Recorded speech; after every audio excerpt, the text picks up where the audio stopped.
Okay, let's go to the host of Power Play in Ottawa on this. Evan Solomon joins us now. All right, Evan, very interesting timing on this on the part of the U.S. What happened? Well, look, Canada lost in basketball when the Raptors lost. There's no Canadian teams left in the NHL. Canada needed a win. And in politics, you very rarely get wins like this, especially against the United States in a trade dispute. This was a straight-up win and a stunning one for Canada. The U.S. had put these 10% tariffs on aluminum under a specific section that essentially said that these were a national security threat. Some industries were complaining that certain types of aluminum were coming in at higher rates than usual throughout the COVID crisis. So Canada, on the just hours before we were about to have a $3.5 billion dollar-for-dollar counter tariffs in retaliation, the U.S. blinked, and it's kind of baffling. I spoke to Mary Ng, the Minister of International Trade, and you heard from Chrystia Freeland. They both say, look, it was just common sense prevailed. This was making aluminum more expensive for Americans and hurting their producers, and we were about to hurt them again with targeted. There was no backroom deal, they say. This was just the U.S. backing down. That's weird. You know, the U.S. doesn't just impose tariffs and then remove them like that. So what it could be the following, if there's no back deal.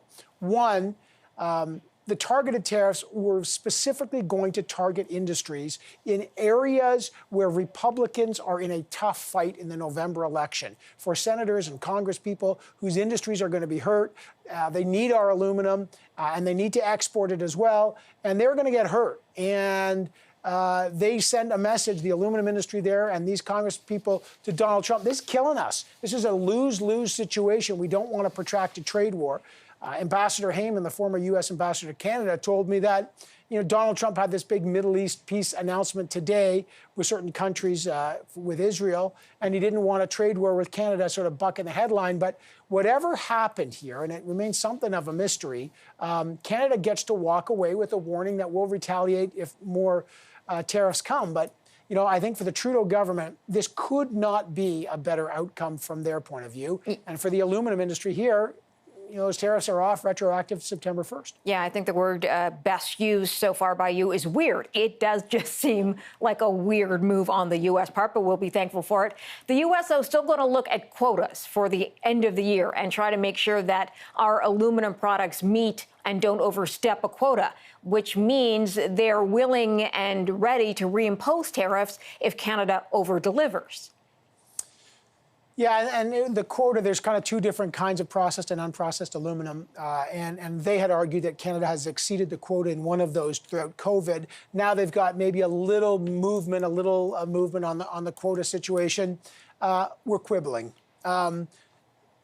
Almost always Donald Trump, who's done this before when he imposed tariffs on Canadian steel and aluminum in 2018, these are and have been called by Chrystia Freeland and Justin Trudeau and many commentators, these are unwarranted, these are unjustified. It was a joke to any serious trade person who looked and said, is Canada really a national security threat to the United States? These are clearly, it was all about domestic politics. Donald Trump using leverage, using it to hammer Canada to buffer his own domestic political agenda. So, the idea that he could reimpose tariffs, of course, he's the most unpredictable leader in the world. But in this case, something happened. And again, no one would have predicted hours before Canada's retaliation that the U.S. would back down. So, yeah, there's maybe some backroom deal on quotas, but more important is the political symbolism here for the U.S. They definitely back down.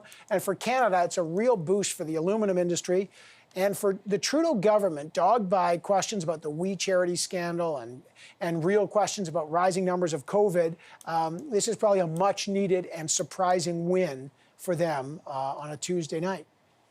All right, Evan, we'll leave it at that. Thank you for joining us.